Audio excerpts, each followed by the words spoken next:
पिछले सालों के पेपर की सीरीज को स्टार्ट किया है, क्योंकि एग्जाम आपका अप्रैल 2025 में होने की संभावना है। तो अभी आपके पास देखिए 4 से 5 महीने का समय है। इस समय को आपको अच्छे से प्रयोग करना है और पिछले साल के ढेर सारे आपको पेपर लगाने हैं। आज का देखिए हमारा पहला क्वेश्चन है। नीचे आपको एक पैटर्न दिया गया है। इस पैटर्न को आपको ध्यानपूर्वक अध्ययन करना है और उस संख्या का आपको चयन करना है जो प्रश्नवाचक चिन्ह के स्थान पर आ सकती है। तो यहाँ पर देखिए प्रश्नवाचक चिन्ह रखा गया है। इसी की जगह पर आपको इन 4 ऑप्शन में से किसी एक ऑप्शन का चुनाव करना है। तो चलिए सबसे पहले एक बार आप लोग करने का प्रयास करिए और पैटर्न को समझिए। देखिए 3 संख्याएं जो हैं वो आप देख रहे हैं 4, 8 और 7 जो हैं ये तीनों संख्याएं जो हैं गोले के अंदर रखी गई हैं। और नेक्स्ट संख्या जो है 14 यहाँ पर आप देख सकते हैं, इसे एक वर्ग के अंदर रखा गया है। इसका मतलब ये कहना चाह रहा है कि 4, 8 और 7 को किसी प्रकार से आपको सेट करके 14 आपको बनाना है पैटर्न के रूप में। तो कैसे आपका पैटर्न हल होगा? सबसे पहले आप यहाँ पर 8 को ले लीजिए, बीच वाली संख्या को 8 यहाँ पर रखिए और फिर पहली संख्या जो 4 है उससे भाग कर दीजिए। तो आपको मिले कितना? 2 आपको मिलेगा। इसी में आपको तीसरी संख्या मतलब कि 7 से आपको मल्टीप्लाई करना होगा तो आपको मिल जाएगा 14, जो कि यहाँ पर आपको वर्ग के अंदर लिखा हुआ मिल रहा है। इसी पैटर्न को आपको दूसरे में लगाना है। 6 लिखिए बीच वाली संख्या को, पहली संख्या से आपको भाग करना है, आपको मिलेगा 3 और 3 में फिर आपको 4 से मल्टीप्लाई करना पड़ेगा तो आपको मिल जाएगा 12। ठीक है, ये मिल गया आपको। नेक्स्ट पैटर्न को देख लेते हैं। बीच वाली संख्या को 3 को हमको लेना है, 3/6 करना होगा, पहली संख्या से भाग करना होगा, हमको मिलेगा 1/2। 1/2 को फिर 2 से मल्टीप्लाई करना होगा तो मिल जाएगा हमको 1। ठीक है, तो यहाँ पर हम प्रश्नवाचक चिन्ह के स्थान पर 1 भर सकते हैं। सही ऑप्शन कौन सा होगा? सही ऑप्शन हमारा लास्ट वाला ऑप्शन होगा। तो इस प्रकार से ये पैटर्न के आपके क्वेश्चन लगते हैं। अब देखिए नेक्स्ट हमारा दूसरा क्वेश्चन है। नीचे आपको 4 ऑप्शनों में कुछ आपको शब्द समूह दिए गए हैं जो 3 इसमें से किसी न किसी तरह से संगत है, सुसंगत है और 1 इसमें से असंगत है। तो असंगत की आपको पहचान करनी है। तो ये 4 ऑप्शन को ध्यान से देखिए। इन चारों में कुछ आपको रिलेशन दिख रहा होगा, जैसे कि पेंसिल आपको लिखी मिल रही है, लैपटॉप आपको मिल रहा है, गीजर। मतलब कि पेंसिल, लैपटॉप, गीजर का कोई भी आपस में संबंध नहीं है। ये तीनों अपने आप में अलग अलग शब्द हैं। इसी प्रकार से एलसीडी, टीवी, झाड़ू और हथौड़ों का किसी भी प्रकार से संबंध नहीं है। ये तीनों आपके अलग अलग हैं। पेचकस, रबड़ और मोबाइल फोन, इनका भी आपस में कोई संबंध नहीं है। जबकि आपके यहाँ पर लिखा गया एलईडी बल्ब और ट्यूबलाइट, ये तीनों आपके इलेक्ट्रिक के समान हैं या फिर प्रकाश के स्रोत हैं। तो इसमें से अलग जोन होगा वो आपका पहला ये ऑप्शन होगा, क्योंकि ये आपके आपस में रिलेट कर रहे हैं। और तीनों नीचे वाले जो ऑप्शन है उनमें कोई भी आपस में संबंध नहीं है, इसलिए असंगत कौन सा होगा? पहला वाला ऑप्शन। अब देखिए नेक्स्ट हमारा तीसरा क्वेश्चन है। यहाँ पर भी आपको एक पैटर्न दिया गया है, इसको भी आपको ध्यानपूर्वक देखना है और प्रश्नवाचक चिन्ह की जगह पर कौन सी संख्या आ सकती है उसका आपको चुनाव करना है। तो पैटर्न आप ध्यान से देखिए, कुछ आपको समझ में आ रहा है इसमें से? यदि आप यहाँ पर देखिए कि यहाँ पर देखिए 22 लिखा गया है और यहाँ पर 18 लिखा गया, इन दोनों को जोड़ लीजिए। 22 18 कितना होता है? 40 आ जाएगा। और 40 में अगर आप 28 को यहाँ पर घटा दें इस प्रकार से तो आपको मिल जाएगा 12, जो इधर लिखा गया है राइट हैंड साइड में। समझ गए आप? इसी प्रकार से 30 और 40 को अगर आप जोड़ेंगे तो आपको मिलेगा 70 और 70 में से अगर आप 34 को घटाएंगे तो आपको मिल जाएगा 36, जो कि आपको राइट साइड में लिखा हुआ मिल रहा है। अब नेक्स्ट वाले को इसी प्रकार से देख लीजिए। यहाँ पर लिखा गया 26 और 18। 26 18 अगर आप जोड़ेंगे तो ये आपका 44 आ जाएगा और 44 में से अगर आप 22 घटा देंगे तो आपको मिल जाएगा कितना? 22 ही मिलेगा। वही आपसे प्रश्नवाचक चिन्ह की जगह में पूछ रहा है, तो सही ऑप्शन नंबर हमारा पहला हो जाएगा। तो इस प्रकार से आपको पैटर्न के सवाल थोड़ा से गौर से देखने होते हैं। कहाँ किस प्रकार से गुणा हो रहा है, कहाँ भाग हो रहा है, कहाँ जोड़ना है, ये आपको जल्दी जल्दी एग्जाम में सोचना होता है। अब देखिए नेक्स्ट हमारा चौथा क्वेश्चन है। निम्नलिखित विकल्पों में से असंगत शब्द युग्म का आपको चयन करना है। ठीक है, तो इसमें से आपको असंगत कौन सा लग रहा है? प्रस्थान और आगमन, ये दोनों एक दूसरे के अपोजिट है। ठीक है, अधिकतम और न्यूनतम, ये दोनों एक दूसरे के अपोजिट हैं। गर्म और ठंडा, ये भी दोनों एक दूसरे के अपोजिट हैं। पीना और खाना, ये एक दूसरे के अपोजिट नहीं होते हैं। ये दोनों अलग अलग शब्द हैं। पीना का खाना जो है अपोजिट नहीं होता है। ठीक है, लोग कहते जरूर हैं लेकिन ये एक दूसरे के अपोजिट नहीं होते, ये दोनों अलग अलग हैं। तो असंगत इसमें से कौन सा होगा? असंगत होगा लास्ट वाला ऑप्शन। जो एग्जैक्ट आपके विलोम शब्द हैं वो ऊपर लिखे गए हैं तीनों ऑप्शन में, नीचे वाला आपका चौथा ऑप्शन ये विलोम शब्दों में नहीं आता है।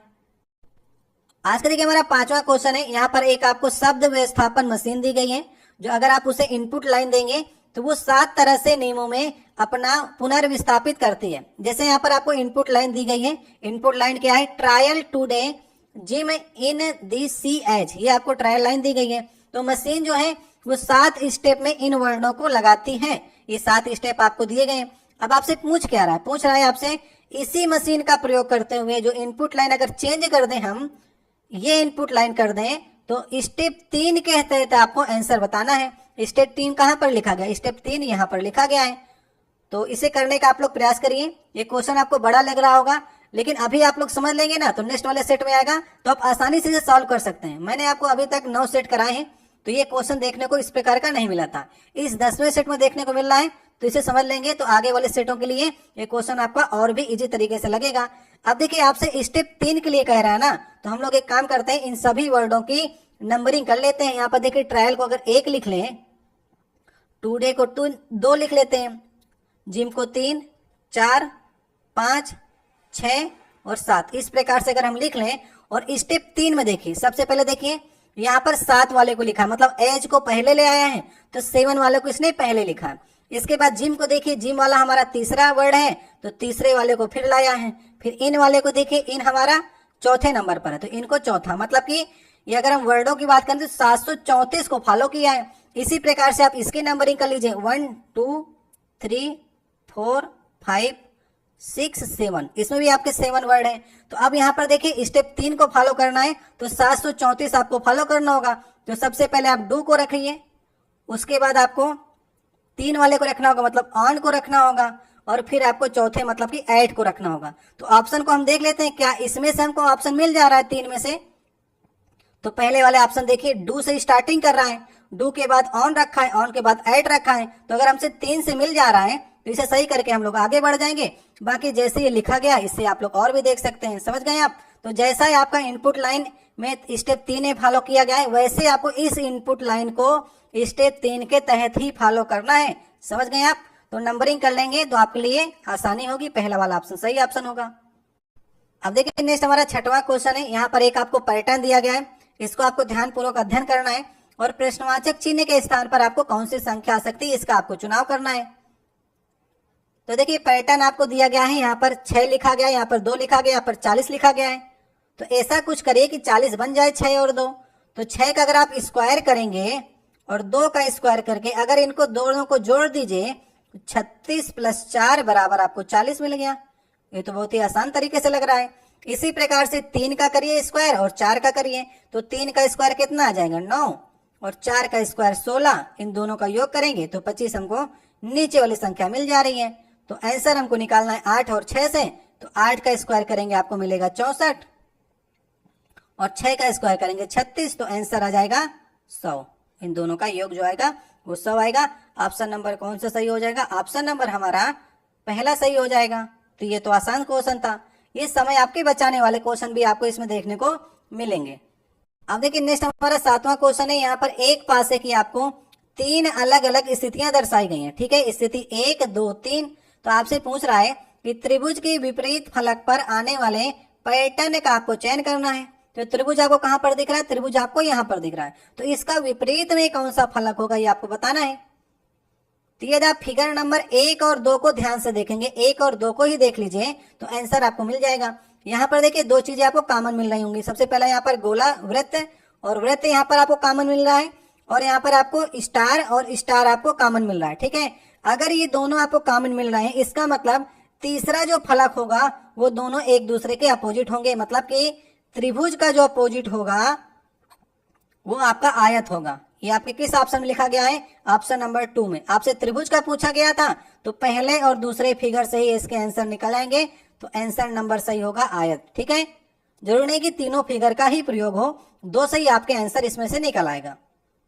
नेक्स्ट देखिए 8वां क्वेश्चन है। इसमें लिखा गया है अक्षर अंक समूह आपको दिए गए हैं, और प्रश्नवाचक चिन्ह की जगह पर कौन सी संख्या आ सकती है आपको बताना है। तो ये देखिए आपको अक्षर अंक समूह जो दिए गए हैं, पहला, दूसरा, तीसरा, चौथा आपको बताना है कैसे आपका हल होगा। तो सबसे पहले हम संख्या को पकड़ लेते हैं, बीच वाली संख्या को। 4 से देखिए 9 हो रहा है, मतलब कि संख्या जो आगे बढ़ी है बीच वाली वो 5 आगे बढ़ी है। इसी प्रकार से 9 से 16 हुआ है, तो संख्या कितनी आगे बढ़ी, 9, 7, 16, मतलब 5 से 7 बढ़ा। इसके बाद क्या बढ़ा सकते हैं हम लोग, तो 7 से 9 बढ़ा सकते हैं। अगर 9 बढ़ाएंगे तो 16, 9, 25 होता है, तो बीच वाली संख्या हमको 25 मिलेगी। और 25 हमको 2 ऑप्शन में देखने को मिल रहा है, एक सी वाले में और एक आपका डी वाले में। तो अब एक काम करिए ना, पहले वाले लेटर को हम लोग देख लेते हैं। डी देखिए चौथे स्थान पर होता है, समझ गए, और जी का स्थान होता है 7, तो 4 से 7 हुआ मतलब कि 3 आगे बढ़ा है, और जे का स्थान होता है 10वां, तो 7 से 10 हुआ मतलब ये भी आपका 3 आगे बढ़ा है। तो नेक्स्ट आपका लेटर जो बढ़ाएंगे हम उसको 3 से आगे बढ़ा देंगे, 10 से 13 की ओर जाएंगे, और 13 नंबर पे अल्फाबेट में कौन सा लेटर होता है, एम होता है, और एम से स्टार्टिंग करनी है। 25 तो हमको मिल ही गया था, ऑप्शन नंबर डी जो होगा वो सही ऑप्शन होगा। अगर लास्ट वाले आपको लेटर को मिलाना हो, यू से देखिए आर हो रहा है, तो यू का स्थान देखिए कितना होता है, यू का स्थान होता है 21, और आर का स्थान होता है 18, तो मतलब कि ये 3 घट रही है सीरीज, ठीक है। तीसरा जो आपका अल्फाबेट का लेटर है ये आपका घट रहा है, यू से आर हुआ 3 घटा, आर से ओ हुआ 3 घटा, और ओ से भी 3 घटा दीजिए, ओ 15 पर होता है, 3 घटाएंगे 12 आ जाएगा, और 12 नंबर पे क्या होता है, 12 नंबर पे एल होता है, वो हमने पहले ही आपको बता दिया कि लास्ट ही ऑप्शन सही हो सकता है। सही ऑप्शन नंबर हमारा चौथा होगा। अब देखिए नेक्स्ट हमारा 9वां नंबर क्वेश्चन है। नीचे दिए गए आपको एक पैटर्न है, इसको ध्यानपूर्वक अध्ययन करना है, और प्रश्नवाचक चिन्ह के स्थान पर कौन सी संख्या, कौन सा आपका लेटर आ सकता है, इसका आपको देखना है।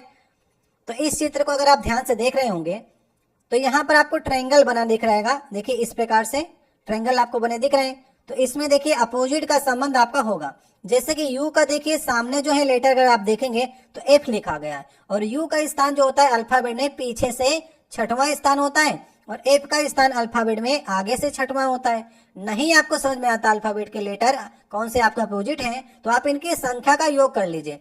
अगर संख्या का योग जो है दोनों की 27 आएगा तो वो दोनों लेटर आपस में अपोजिट होंगे। जैसे एफ जो होता है वो 6वें स्थान पर होता है, और यू का स्थान कितना होता है 21वां, तो इन दोनों को जोड़िए, 27 अगर आ रहा है तो ये दोनों लेटर एक दूसरे के अपोजिट हैं। इसी प्रकार से जे और क्यू जो है एक दूसरे के अपोजिट हैं, तो एन का अपोजिट क्या होगा, एन का अपोजिट एम होता है।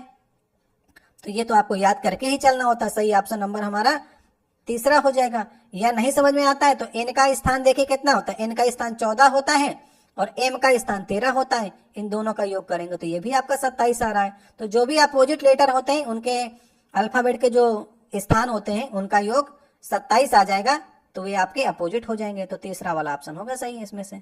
अब देखिए नेक्स्ट हमारा 10वां क्वेश्चन है। यहाँ पर आपको एक वेन आरेख दिया गया है, और उसमें आपको संबंध बताना है पहलवान, मुक्केबाज और योद्धा के बीच में क्या संबंध होगा।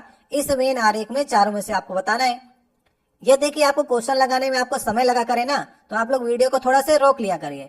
आप रोक करके लगाएंगे, आंसर निकालने का सबसे पहले एक बार आप लोग प्रयास करेंगे तो आप सीखेंगे। अगर आप हमारे आंसर पर डिपेंड रहेंगे कि सर जी तुरंत आंसर बता देंगे, तो उससे आप सीख नहीं पाएंगे। आंसर आप लोग बाद में देखा करिए, एक बार आप लोग सबसे पहले प्रयास अवश्य किया करिए।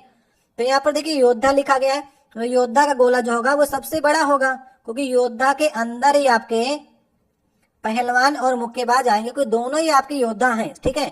लेकिन पहलवान का अलग काम होता है और मुक्केबाज का अलग काम होता है, दोनों में आपस में कोई भी संपर्क नहीं होता है। तो कौन सा ऑप्शन सही होगा, ऑप्शन नंबर हमारा दूसरा। समझ गए आप। तो इस प्रकार से वेन आरेख को आपको समझना होता है, दूसरा ऑप्शन सही होगा। अब देखिए नेक्स्ट हमारा 11 नंबर क्वेश्चन है। ये कथन निष्कर्ष से क्वेश्चन आया है। तो कथन में देखिए लिखा गया है कोई महिला गाय नहीं है, और दूसरे कथन में लिखा गया एलिफ एक महिला है। तो इन दोनों निष्कर्षों में से आपको कौन सा निष्कर्ष सही लग रहा है, करने का प्रयास करिए। तो हम लोग वेन डायग्राम को बना लेते हैं। क्या रहा है, यहाँ पर कह रहा है कोई महिला गाय नहीं है, तो कोई भी महिला गाय नहीं है, तो महिला और गाय के गोले को हम लोग अलग अलग कर लेते हैं। ये आपका महिला का गोला हो गया, और ये आपका गाय का गोला हो गया। इसे हम लोग अलग अलग कर लिए। अब कह रहा है कि एलिफ एक महिला है। अगर एलिफ एक महिला है तो महिला के गोले के अंदर जो है एलिफ का गोला होगा, तो एलिफ को हम लोग महिला के गोले के अंदर बना लेते हैं। ये हमारा मोटा मोटा एक डायग्राम हो गया निष्कर्ष को निकालने के लिए। अब निष्कर्ष को समझ लेते हैं। एलिफ गाय नहीं है, ये बात बिल्कुल सही है, क्योंकि जब महिला ही गाय नहीं है और एलिफ एक महिला है तो एलिफ गाय तो हो ही नहीं सकती है। अब निष्कर्ष 2 क्या कह रहा है, एलिफ गाय हो सकती है। एलिफ गाय कभी भी नहीं हो सकती है, क्योंकि जब महिला ही गाय नहीं है तो एलिफ गाय कैसे हो सकती है। तो ये दूसरा वाला निष्कर्ष गलत हो जाएगा, पहला वाला ही सही होगा। ऑप्शन नंबर केवल एक निष्कर्ष से फॉलो करेगा, ऑप्शन नंबर 1 सही होगा, ठीक है। इस प्रकार से आपको समझ कर क्वेश्चनों को करना होता है। अब नेक्स्ट देखिए 12 नंबर क्वेश्चन है। नीचे दिए गए विकल्पों में से उस संख्या का आपको चयन करना है जो प्रश्नवाचक चिन्ह की जगह पर आ सकती है। तो ये सीरीज आपकी आगे बढ़ रही है, सीरीज को पहचानना है कैसे आगे बढ़ रही है। करिए एक बार आप लोग, सबसे पहले एक बार यहाँ पर देखिए 3 से 4 हो रहा है, मतलब कि सीरीज सबसे पहले 1 से आगे बढ़ी है। 4 से 7 हुआ है, मतलब कि 3 से आगे बढ़ रही है। 7 से 12 हो रहा है, मतलब कि 5 से आगे बढ़ रही है। 12 से 19, 7 मतलब आगे बढ़ा है। और 19 से 28, इसका मतलब कि 9 आगे बढ़ी है सीरीज। ठीक है, तो अब यहाँ पर देखिए, अगर आप विषम संख्याओं की ओर जाएंगे तो 1 से 3 हुआ, 3 से 5 हुआ, 5 से 7 हुआ, 7 से 9 हुआ। तो नेक्स्ट पद जो बढ़ेगा वो 11 से बढ़ेगा। तो 28 में अगर आप 11 जोड़ेंगे तो आपको मिल जाएगा 39। तो सही ऑप्शन नंबर कौन सा हो जाएगा? ऑप्शन नंबर तीसरा सही ऑप्शन हो जाएगा। तो ये तो आसान तरीके से क्वेश्चन था। अब देखिए नेक्स्ट हमारा 13 नंबर क्वेश्चन है, यहाँ पर कथन निष्कर्ष से क्वेश्चन आया है। कथन में देखिए लिखा गया कि सभी कारें खाद्य सामग्रियां हैं, और लिखा गया दूसरे में सभी गीजर खाद्य सामग्रियां हैं। तो निष्कर्ष 2 आपको दिए गए, इन दोनों निष्कर्षों में से आपको कौन सा निष्कर्ष सही लग रहा है आपको बताना है। तो चलिए करने का प्रयास करिए। वेन आरेख आप लोग खींच लीजिए। सभी कारें खाद्य सामग्री हैं, तो खाद्य सामग्री गोला बड़े से बना लीजिए। ठीक है, उसके अंदर सभी कारें का गोला भी आ जाएगा, और कह रहे हैं सभी जो गीजर हैं वे भी आपके खाद्य सामग्री हैं, तो गीजर का गोला भी खाद्य सामग्री के अंदर होगा। और इसको लिख भी लेते हैं ताकि आपको समझ में भी आ जाए। तो ये आपका खाद्य सामग्री हो गया बड़ा वाला गोला, इसके अंदर सभी कारें भी आ गई और सभी गीजर भी आ गए। अब निष्कर्ष के ऊपर चलते हैं। निष्कर्ष कह रहा है कि कुछ कारें गीजर हैं, कुछ कारें गीजर कैसे हो सकती है जब इनका गोला, इन दोनों गोला जो है एक दूसरे में अटैच नहीं है और कथन में कह भी नहीं रहा है, तो हम कैसे निष्कर्ष को सही कर देंगे? कुछ गीजर कारें हैं, कुछ गीजर कारें, वही बात बिल्कुल उल्टा कह दी। तो दोनों ही निष्कर्ष गलत होंगे, क्योंकि कार और गीजर में हम नहीं कह सकते कि दोनों के गोले अटैच हैं, कोई कथन में हमसे नहीं कहा गया है। तो कौन सा ऑप्शन सही होगा? ऑप्शन नंबर दूसरा, ना तो पहला सही है और ना ही दूसरा सही है।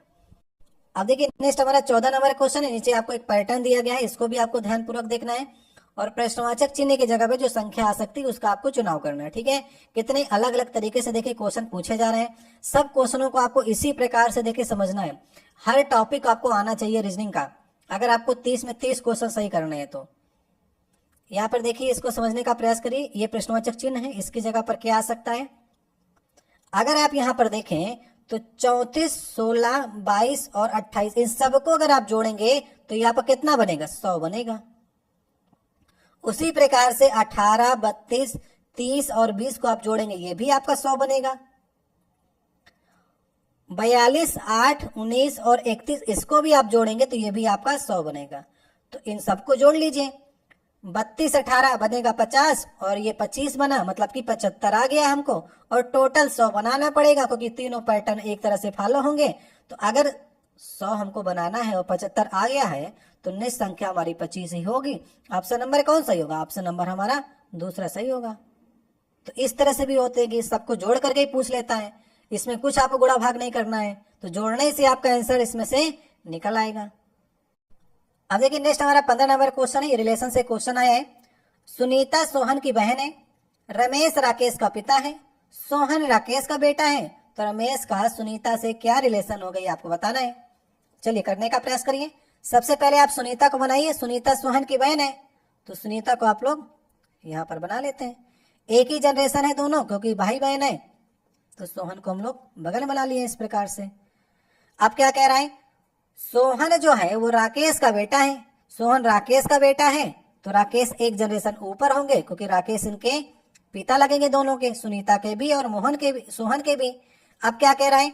रमेश जो है वो राकेश के पिता है, मतलब कि राकेश के भी एक जनरेशन ऊपर जो होंगे रमेश होंगे, क्योंकि ये इनके पिता होंगे। अब पूछ क्या रहा है आपसे? रमेश का सुनीता से क्या संबंध है? ये हो गए रमेश और ये हो गए सुनीता। तो रमेश क्या लगेंगे? सुनीता के पिता के पिता को क्या कहते हैं? पिता के पिता को दादा कहते हैं। तो सही ऑप्शन कौन सा होगा? सही ऑप्शन नंबर हमारा तीसरा हो जाएगा। तो जैसा पूछा था वैसे हमने बना करके आंसर दे दिया आपको।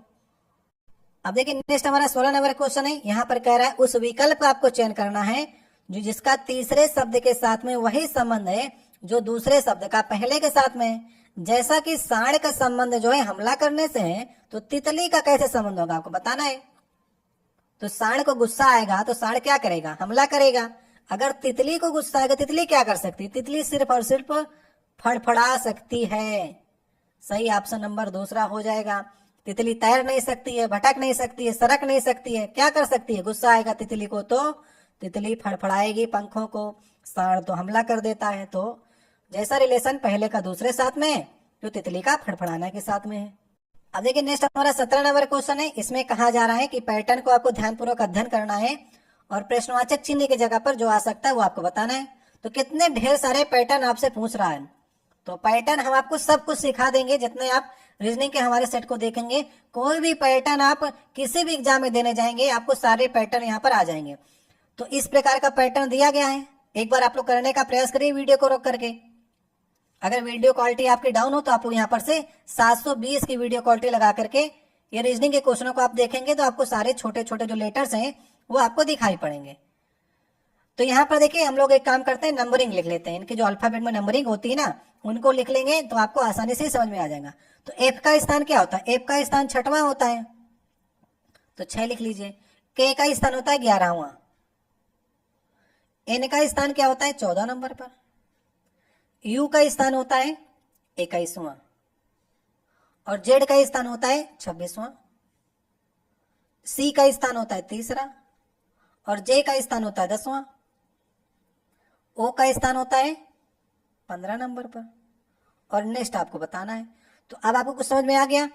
6 से अगर 11 हो रहा है, इसका मतलब कितना आगे बढ़ रही है? पहले ये 6 से 11 हुआ तो 5 आगे बढ़ा, समझ गए। 11 से 14 हुआ मतलब कि 3 आगे बढ़ा। फिर नीचे की ओर आइए, 14 से 21 हो रहा है मतलब कि 7 आगे बढ़ रहा है। 14 7 21, तो ये पैटर्न फॉलो हुआ। 5 3 7 आगे बढ़ा और फिर से ये रिपीट होगा, फिर 5 3 7 आएगा। देखिए यू से जेड की ओर जा रहे हैं तो फिर से ये 5 बढ़ा। अब इधर की ओर जाइए, पहले तीर का निशान इधर की ओर जाएगा, फिर नीचे की ओर तीर आएगा और फिर ऊपर की ओर जाएगा। तो अब फिर से देखिए ये 5 बढ़ चुका है 21 से 26। अब 3 बढ़ा 26 से, फिर से 3 जाएगी सी की ओर, स्टार्टिंग ए बी सी आएगा। अब फिर 5 के बाद 3, 5 के बाद देखिए 3 आपका बढ़ चुका। 26 से हम लोग सी की ओर आ गए। अब 7 बढ़ेगा तो 3 से 10 हो गया। अब 10 के बाद फिर से रिपीट होगी 5 से, तो 10 5 15 हो गया। अब 15 के बाद 3 आपका आगे बढ़ेगा, तो 15 3 18। 18 नंबर पर क्या होता है? 18 नंबर पर आर होता है। तो आर कहाँ पर है? आर तीसरे वाले ऑप्शन में, समझ गए आप। तो जिस प्रकार से देखिए हमारा जो तीर का निशान है उसको आप देखिए, इधर जाएंगे इधर, फिर नीचे की ओर आ जाइए इस प्रकार से, फिर इधर ऊपर की ओर जाइए, फिर नीचे की ओर आ जाइए। और कैसे बढ़ रहा है? 5 3 7 5 3 7 5 3 7, इस प्रकार से आपकी सीरीज आगे बढ़ रही है। सही ऑप्शन नंबर तीसरा हो जाएगा। अब देखिए 18 नंबर क्वेश्चन है, ये आपका कथन निष्कर्ष से क्वेश्चन आया है। कथन में देखिए 2 चीजें दी गई हैं, कथन ए और कथन आर, ठीक है। इसमें से आपको बताना है कौन सा सत्य है और कौन व्याख्या कर रहा है या व्याख्या नहीं कर रहा है। अब इसको देख लेते हैं। कार्बन यहाँ पर लिखा गया ए वाले कथन में, कार्बन जो है, कार्बन डाइऑक्साइड सर्वथा एक प्रदूषक नहीं है, ठीक है। दूसरे में लिखा गया पौधे के विकास के लिए कार्बन मोनोऑक्साइड की आवश्यकता होती है जो वे कार्बन डाइऑक्साइड से प्राप्त करते हैं। अब आप बताइए कथन ए या आर में दोनों सत्य हैं या फिर आर व्याख्या कर रहा है कि नहीं कर रहा है। देखिए कार्बन डाइऑक्साइड सर्वथा एक प्रदूषक नहीं है, बात बिल्कुल सही है, क्योंकि अगर हम कार्बन डाइऑक्साइड को प्रदूषक मान लेंगे तो पौधे तो कार्बन डाइऑक्साइड को लेकर ही खाना बनाते हैं। कार्बन डाइऑक्साइड लेते हैं, साथ में उनको पानी मिल जाए, सूर्य का प्रकाश मिल जाए और क्लोरोफिल मिल जाता है तो पौधे ग्लूकोज बना लेते हैं और उसके साथ साथ पानी वाष्पोत्सर्जित कर देते हैं और हमको ऑक्सीजन शुद्ध रूप से देते हैं। तो कार्बन डाइऑक्साइड सर्वथा एक प्रदूषक नहीं है, क्योंकि इसका उपयोग जो है वो भोजन बनाने के लिए पेड़ पौधे करते हैं, उसी से हमको जो है ऑक्सीजन मिलती है। दूसरे नंबर में क्या आर में कह रहा है कि पौधे के विकास के लिए कार्बन मोनोऑक्साइड की आवश्यकता होती है। ये बात बिल्कुल गलत है। पौधे के विकास के लिए कार्बन डाइऑक्साइड की आवश्यकता होती है, वो कार्बन डाइऑक्साइड से मोनोऑक्साइड नहीं प्राप्त होती, ठीक है। तो कार्बन डाइऑक्साइड मेन है, तो सिर्फ और सिर्फ जो हमारा ए वाला ही कथन जो है वो सही होगा। तो कहां पर लिखा गया है? ऑप्शन नंबर डी में देखिए लिखा गया है ना कि ए ही सत्य है और आर असत्य है। आर कोई व्याख्या भी नहीं कर रहा सही, तो उससे भी नहीं सही करना है आपको। लास्ट वाला ऑप्शन सही ऑप्शन होगा। अब देखिए 19 नंबर क्वेश्चन है, एक निश्चित कोड भाषा में PQRS को ये लिखा जाता है, तो X Z S Y Z, एक को आप क्या लिखेंगे? तो एक काम करते हैं हम लोग, इनके जो अल्फाबेट के नंबरिंग है उनको हम लोग ध्यान से देख लेते हैं। तो अगर हम देखें यहाँ पर PQRS इस प्रकार से आप लिख लीजिए और यहाँ पर लिखिए HIJK। तो PQRS अगर हम P के नंबर देखें तो 16 होता है, तो ये 17 हो जाएगा, ये 18 हो जाएगा और ये आपका 19 हो जाएगा।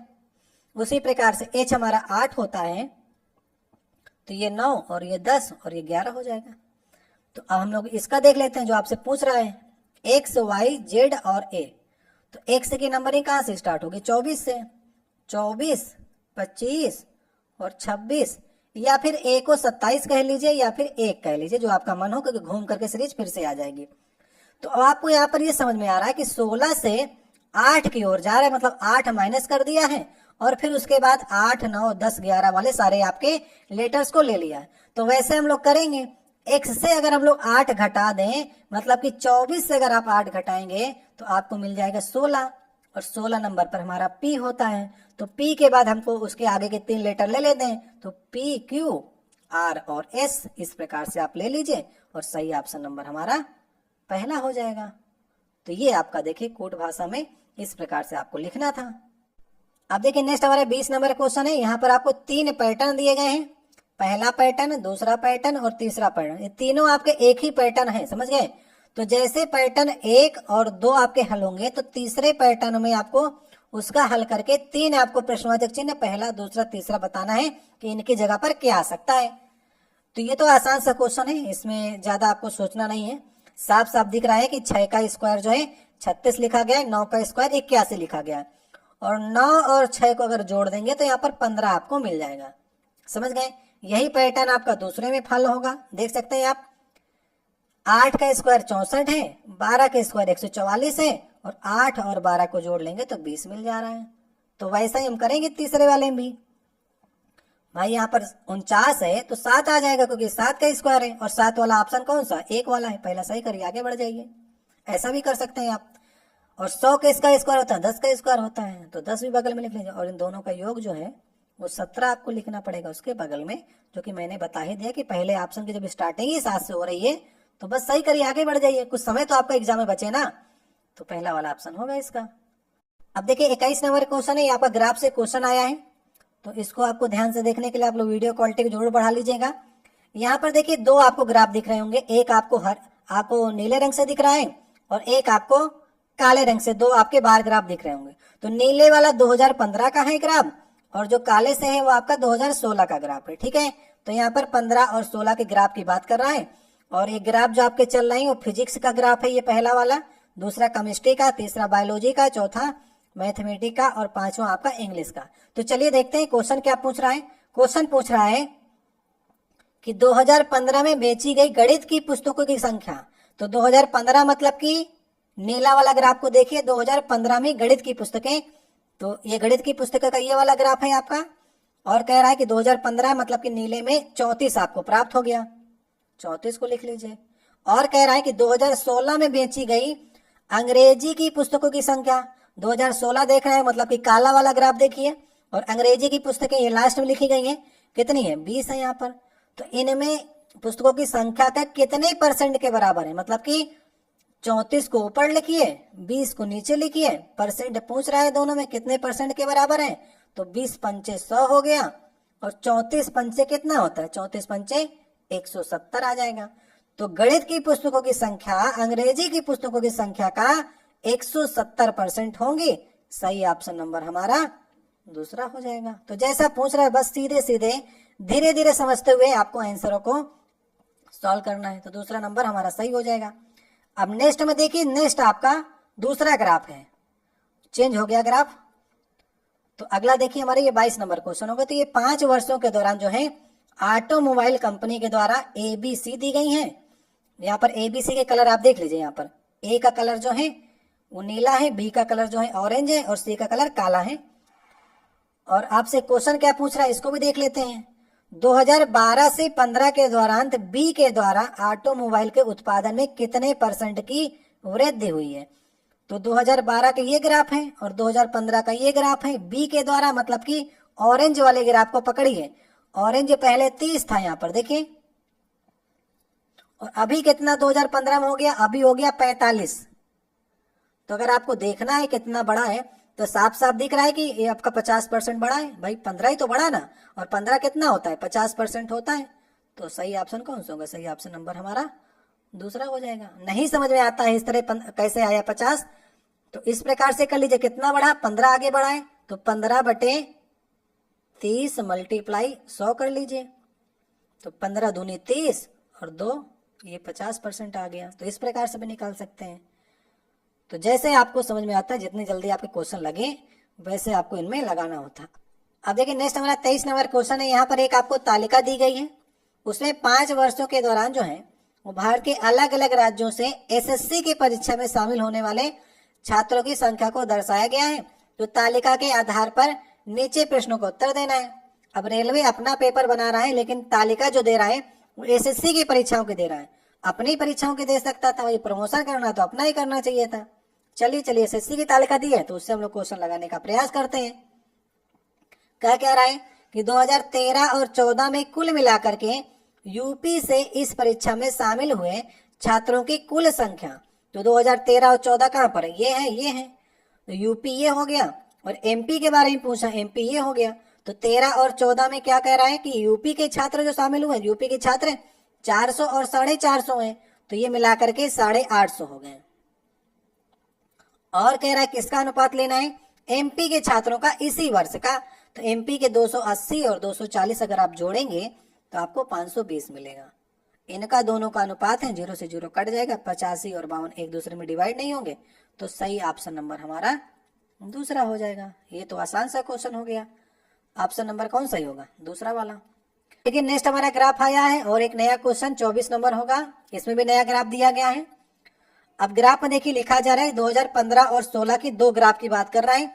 2015 का जो ग्राफ है वो हल्के से आपका बना हुआ है, और 2016 वाला ग्राफ जो है वो डार्क कलर से बना हुआ है। थोड़ा सा पहले आपको जूम करके सभी आंकड़े दिखा देंगे, उसके बाद फिर से हम ऑप्शन दिखाने के लिए थोड़ा चित्र को छोटा करेंगे।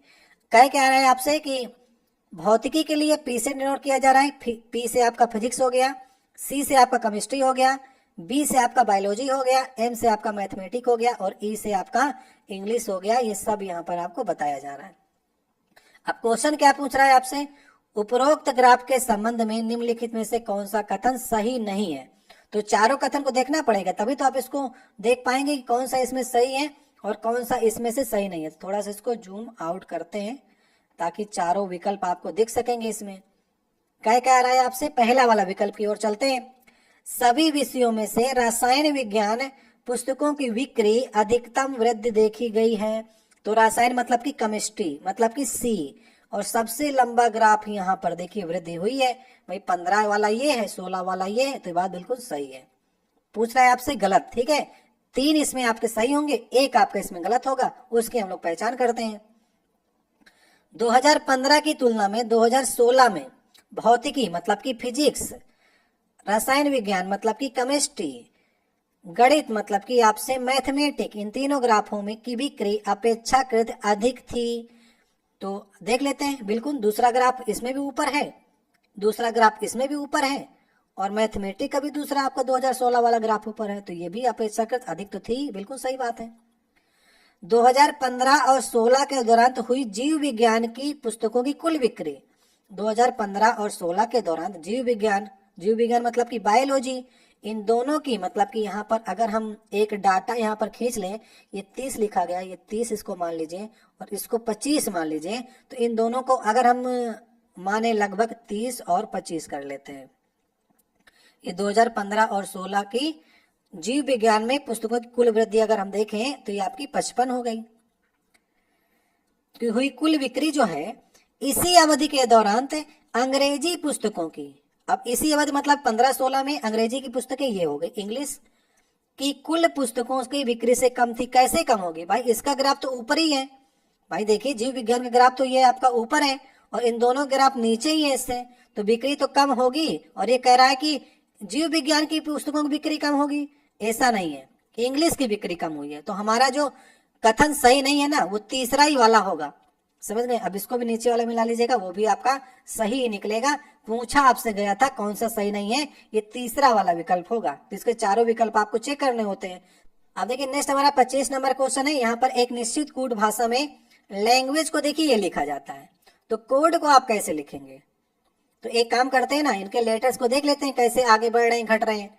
एल देखिए, एल का स्थान कितना होता है? अल्फाबेट में एल का स्थान होता है 12 नंबर पर, और ए का स्थान होता है 1 नंबर पर। एन का नंबर होता है 14। एक काम करते हैं, इधर भी लिख लेते हैं ना, तो हमको मालूम चल जाएगा कि क्या इतने से काम चल रहा है कि नहीं। एच का स्थान कितना होता है? एच का स्थान होता है 8, डब्ल्यू का स्थान होता है 23, और जे का स्थान होता है 10 नंबर पर। तो यहां पर हमको ये बात समझ में आ रही कि 12 से 8 हो रहा है, मतलब कि 4 कम हुआ पहला हमारा लेटर। उसी प्रकार से ए से अगर आप 4 कम करेंगे तो आपको 23 मिलेगा, ये भी आपका 4 कम हो गया। 14 से अगर 4 कम करेंगे तो 10 आपका मिल रहा है, ये भी आपका। तो मतलब कि सारे लेटर्स आपके 4 कम हो रहे हैं। लास्ट वाले को मिला लीजिए, ऐसा नहीं हो कि पीछे से कुछ गड़बड़ी कर दिया हो। ई 5 होता है और ए 1 होता है, तो यहाँ पर भी 4 कम हुआ है। तो सारे आपके लेटर्स जो हैं वो 4 कम हो गए। तो वैसे हम करेंगे, कोड को भी 4 कम कर दीजिए। सी का 3 होता है कोड, ओ का कोड होता है 15, डी का होता है 4 और ई का होता है 5। तो सबको हमको 4 कम करना है। तो 3 से अगर हम 4 पीछे की ओर जाएंगे तो हमको वाई मिलेगा, ठीक है। 4 कम करेंगे आप अगर आप तो, और 15 से अगर आप 4 कम करेंगे तो 11, मतलब 11 से के आपको मिलेगा। तो यहाँ पर वाई से स्टार्टिंग वाला तो एक ही ऑप्शन है, ऑप्शन नंबर 2। तो वाई के जेड ए ये आप मिला लीजिएगा, 4 कम आपको मिलेंगे। सही ऑप्शन नंबर दूसरा हो जाएगा। अब नेक्स्ट देखिए 26 नंबर क्वेश्चन होगा ये। इसमें आपसे कहा जा रहा है वृत्त जो है वो चिकित्सक को दर्शाता है, त्रिभुज आपके अभिनेता को दर्शाता है, तो पंचभुज जो है वो सज्जनों को दर्शाता है। तो बगल में लिख लेते हैं ताकि आपको कंफ्यूजन ना हो। तो वृत्त जो है ये चिकित्सक को दर्शाएगा, समझ गए। और जो पंचभुज है ये सज्जनों को दर्शा रहा है, और त्रिभुज अभिनेता को दर्शा रहा है। ये थोड़ा थोड़ा समझने के लिए हमने लिख लिया है। क्या कह रहा है?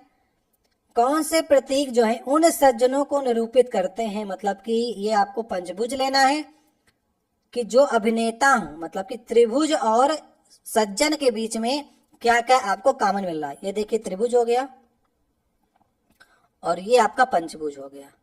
इनके बीच में ये आपको स्टार और ये निशान दोनों मिल रहे हैं, ठीक है। यही दोनों के बीच में है, तो वे प्रतीक चिन्ह पहले वाले ऑप्शन में रखे गए, तो पहला वाला ऑप्शन इसका सही ऑप्शन हो जाएगा। समझ गए? बहुत ही गौर से इनको देखना होता है आपको।